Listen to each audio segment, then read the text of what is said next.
कृष्ण कन्हैया लाल की जय हो। बोले वृंदावन बिहारी लाल की जय हो। तो इस प्रकार से श्री ठाकुर जी रोज नई नई लीला करते। अब एक दिन श्री ठाकुर जी के पास कंस ने शंखचूर्ण को भेजा।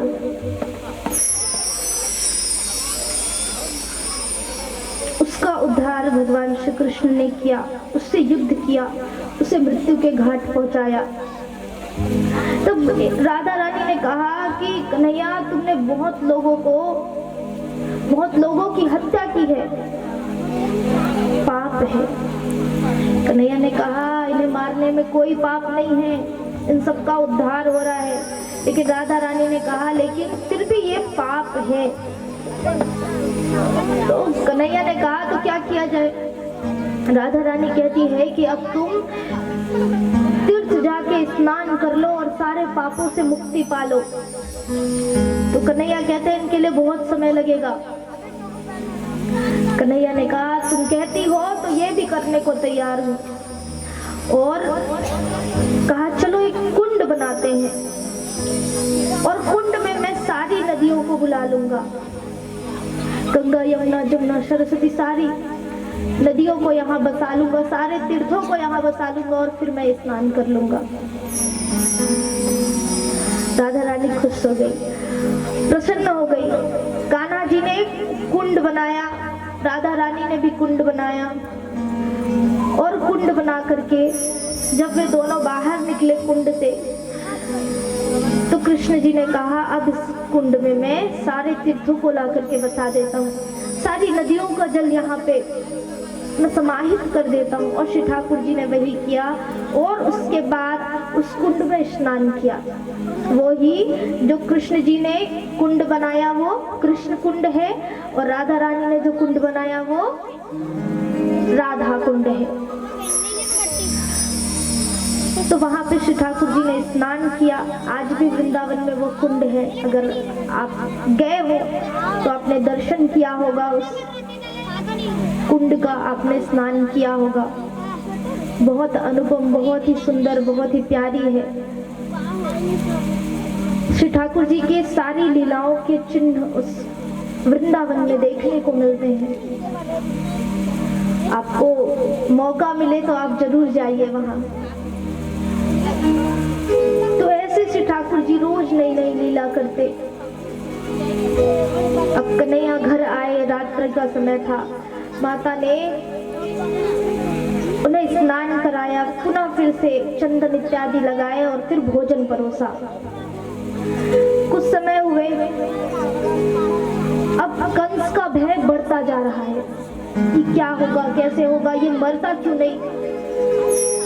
तो अपने मित्रों को बुला लिया और कहा कि कुछ तो उपाय बताओ। तो सबने बताया, कहा कि किसी बहाने तुम उन दोनों भाई कृष्ण और बलराम को यहाँ बुला लो और स्वयं अपने हाथों से मार दो, कोई उन्हें मार नहीं पा रहा। कंस ने कहा सचमुच में सच कहते हो तुम सब, अब ऐसा ही करना होगा। तो कंस ने धनुष यज्ञ रखा और अक्रूर जी को भेज दिया, कहा जाकर के तुम दोनों भाई को लेकर आना और नंद राय जी को भी लेकर के आना। अक्रूर जी को ही क्यों चुना पता है आपको? कंस के पास और भी बहुत सारे लोग थे, वो उन्हें भी चुन सकते थे, लेकिन अक्रूर जी को ही क्यों चुना कृष्ण जी को लाने के लिए? क्योंकि क्रूर का अर्थ होता है जिनके मन में काम हो, वासना हो, मोह माया से भरा हो, वो है क्रूर, जिसके अंदर क्रूरता हो। तो ऐसे लोग, ऐसे कामी व्यक्ति भगवान को नहीं पा सकते, उन तक पहुंच नहीं सकते। इसलिए कंस ने अक्रूर को चुना जो इन सब से परे है। और अक्रूर जी जाने के लिए तैयार हो जाते हैं। कंस ने सारी योजना बता दी, कहा कि जब वो आएंगे धनुष यज्ञ में तो सबसे पहले द्वार में धनुष रखा जाएगा, महादेव जी का धनुष। और उस धनुष को जैसे ही ये दोनों भाई छूने का प्रयत्न करेंगे तो वहां पे और भी खूब सारे मेरी सेना रहेंगी, वो सब उन्हें नष्ट कर देंगे। अगर उस द्वार में वो बच गए और बच के आगे आते हैं तो वहां पे बड़े बड़े कुबलिया हाथी होंगे, वो उन्हें नष्ट कर देंगे। अगर वो दोनों भाई उनसे भी बच जाते हैं तो तीसरे द्वार पर शंखचूड़ और मुष्टिक, ये मेरे प्रिय मित्र वहां पे होंगे जो बड़े पराक्रमी हैं, बड़े बलवती हैं। उनसे इनका युद्ध होगा और इन दोनों से भी वो दोनों भाई बच जाते हैं अगर, तो अंत में मेरे पास आएंगे और मैं उन्हें मृत्यु तक पहुंचा ही दूंगा। अक्रूर जी को भेजा। अक्रूर जी जा तो रहे हैं लेकिन मार्ग में बस उनका मन यही भाव से जा रहा है, मन श्री ठाकुर जी में है कि प्रभु जा भी ऐसे समय में रहा हूं आपसे मिलने के लिए कि मुझे छल से कपट से आपको लाना पड़ेगा।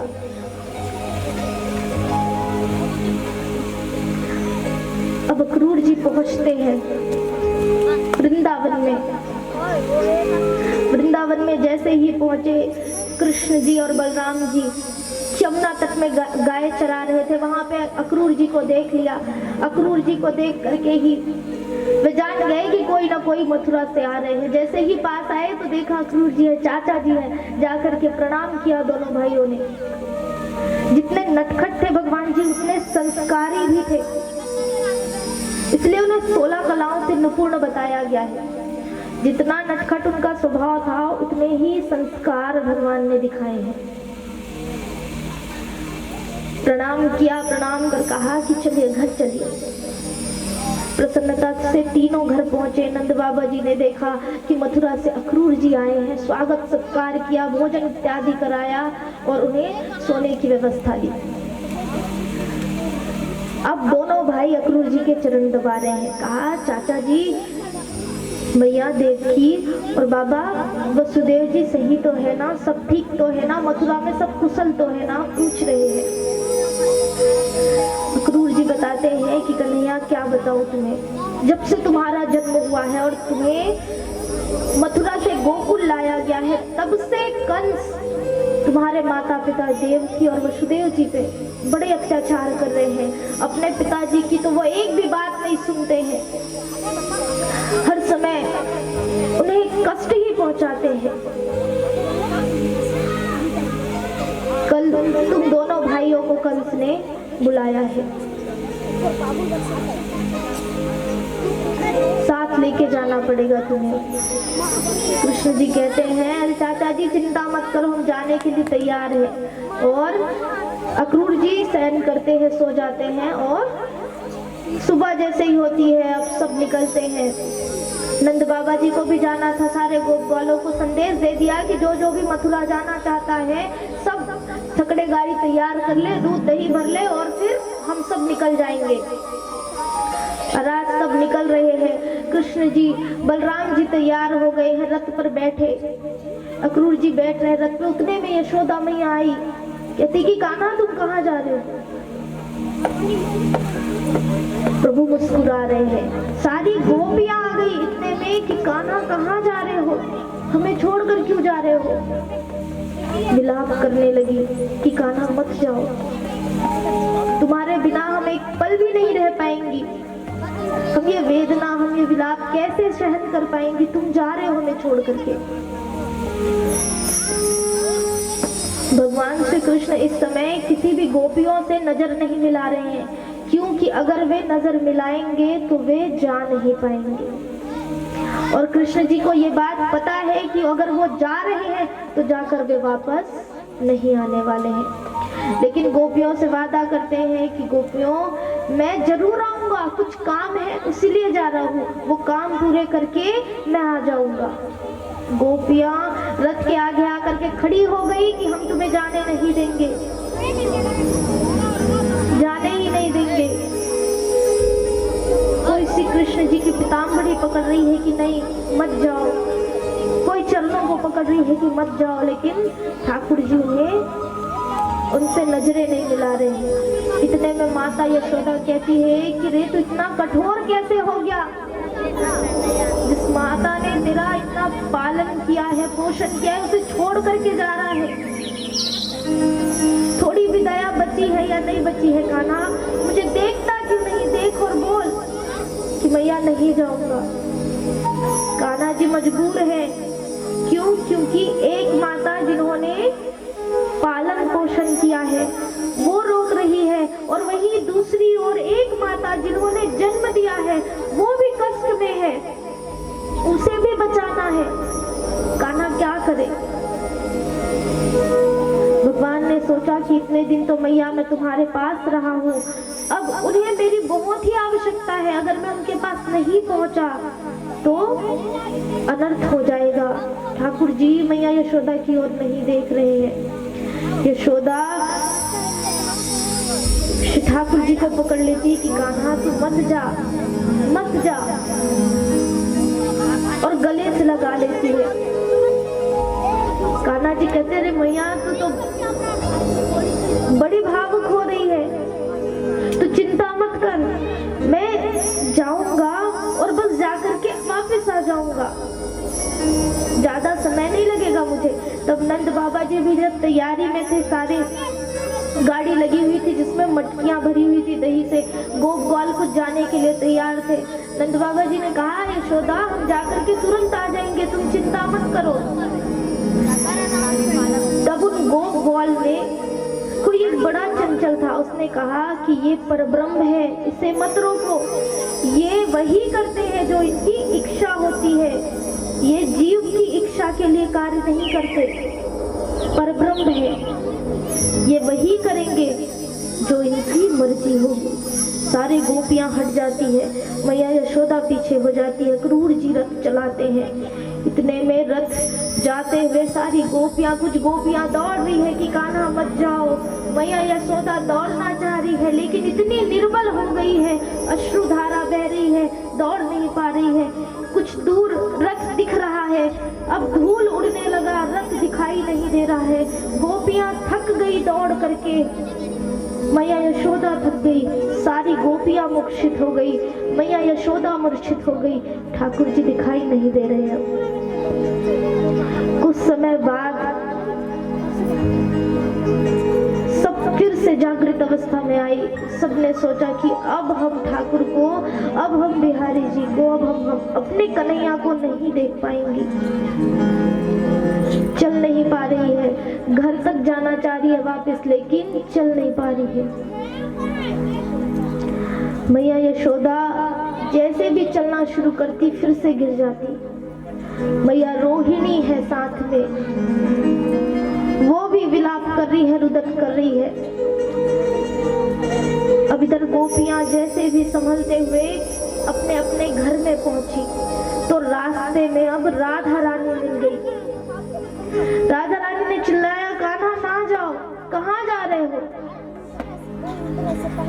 कन्हैया देख नहीं रहे हैं, क्यों? क्योंकि अगर देखेंगे तो आगे नहीं बढ़ पाएंगे।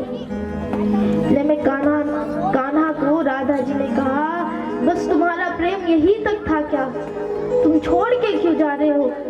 कान्हा ने कहा मैं जा नहीं रहा, मैं वापस आऊंगा। राधा ने कहा अच्छा अगर तुम वापस आओगे तो रुकते क्यों नहीं और मुझसे बात क्यों नहीं करते? अक्रूर जी से रथ रुकवाया श्री कृष्ण जी ने, कहा राधा मैं जरूर आऊंगा। मैया राधा चरणों में गिर गई, कान्हा मत जाओ, विलाप करे, रुदन करे, कान्हा मत जाओ, क्योंकि मुझे पता है अगर तुम जा रहे हो तो तुम वापस नहीं आओगे, क्योंकि राधा जी को सब मालूम है। रो रही है, विलाप कर रही है। कान्हा कहते हैं कि ये मेरी मुरली रख लो, जब भी मेरी याद आए तुम इसे बजाना, और जब तुम इसे बजाओगी तो मेरे कानों में वो ध्वनि सुनाई देगी, वो मधुर सुर जब सुनाई देगा तब मैं अवश्य तुम्हारे पास दौड़ा दौड़ा आ जाऊंगा, खींचा चलाऊंगा। अब यहाँ पे भगवान श्री कृष्ण जी मुरली देते हैं। क्या राधा रानी जी को मुरली बजाना आता था? आता था? राधा रानी मुरली बजाती थी और इसीलिए श्री सुखदेव जी ने राधा रानी को अपना गुरु माना है। कान्हा जी ने भी मुरली नाद करना, मुरली बजाना राधा रानी जी से ही सीखा है और इसीलिए कान्हा उस मुरली को उन्हें ही समर्पित कर देते हैं। जब भी तुम बजाओगी मैं आ जाऊंगा। अब रथ पर बैठे कन्हैया बैठने के बाद क्रूर जी से कहा कि रथ चलाइए, आप आगे बढ़ाइए। अब जैसे ही आगे बढ़े तो क्रूर जी के मन में एक भाव आया, कहा कि इतने सुंदर ये दोनों बालक हैं और ना जाने कंस इनके साथ क्या करेगा और मैं कितना निर्दयी हूँ जो मैं सारे प्रपंच को जानता हूँ, सारे षड्यंत्र को जानता हूँ, उसके बाद भी दोनों भाइयों को लेकर के जा रहा हूँ। भगवान श्री ठाकुर जी को मालूम पड़ गया कि चाचा जी को संदेह हो रहा है हमारी शक्ति के प्रति। अक्रूर जी से कहा कृष्ण जी ने, रथ रोक लीजिए चाचा, जरा स्नान कर ले फिर आगे बढ़ेंगे। रथ रोका गया। तीनों स्नान करने के लिए यमुना नदी में प्रवेश किए। जैसे ही नदी में प्रवेश किए कृष्ण जी और बलराम जी स्नान करके निकल गए, लेकिन अक्रूर जी नदी में ही है, जल में ही है। जैसे ही अक्रूर जी ने डुबकी लगाई तो नीचे जब गए तो वहां पे भगवान श्री कृष्ण जी स्वयं साक्षात हैं। बाहर निकला, देखा रथ में भी दोनों भाई बैठे हैं। फिर से अंदर गए जल के, देखा कि अब तो श्री ठाकुर जी शेष शैया पे विराजमान है। माता लक्ष्मी चरण कमल दबा रही है, शेषनाग जी छत्र छाया दे रहे हैं, सारे देवी देवता खड़े हुए हैं, भगवान की सेवा बजा रहे हैं, यक्ष गंधर्व सारे हैं, अप्सराएं हैं, मैयाएं पंखा दे रही है, चवल डुला रही है।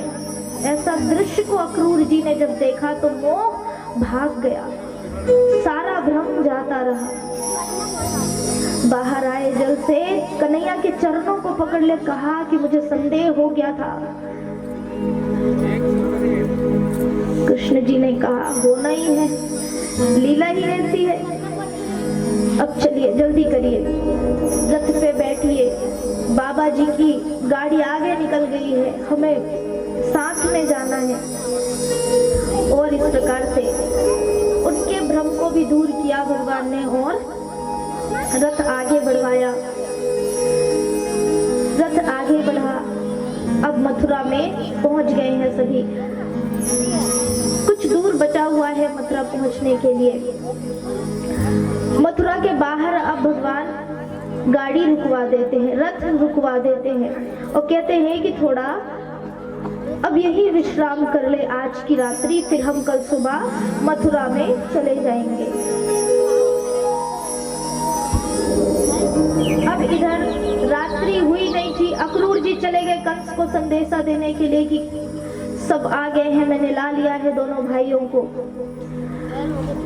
अब यहाँ पे अंधेला नहीं हुआ तो कृष्ण जी और बलराम जी सोचते हैं कि जरा मथुरा नगरी को घूम के आते हैं, देख के आते हैं। तो भगवान घूमने निकले तो एक बीच में एक धोबी मिला।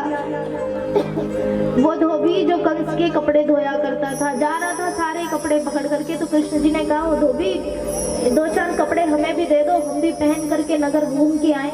धोबी ने कहा कि शकल देखी है क्या, वनवासी जैसे दिख रहे हो, कपड़े भी ढंग से पहने नहीं है। क्योंकि भगवान कृष्ण जी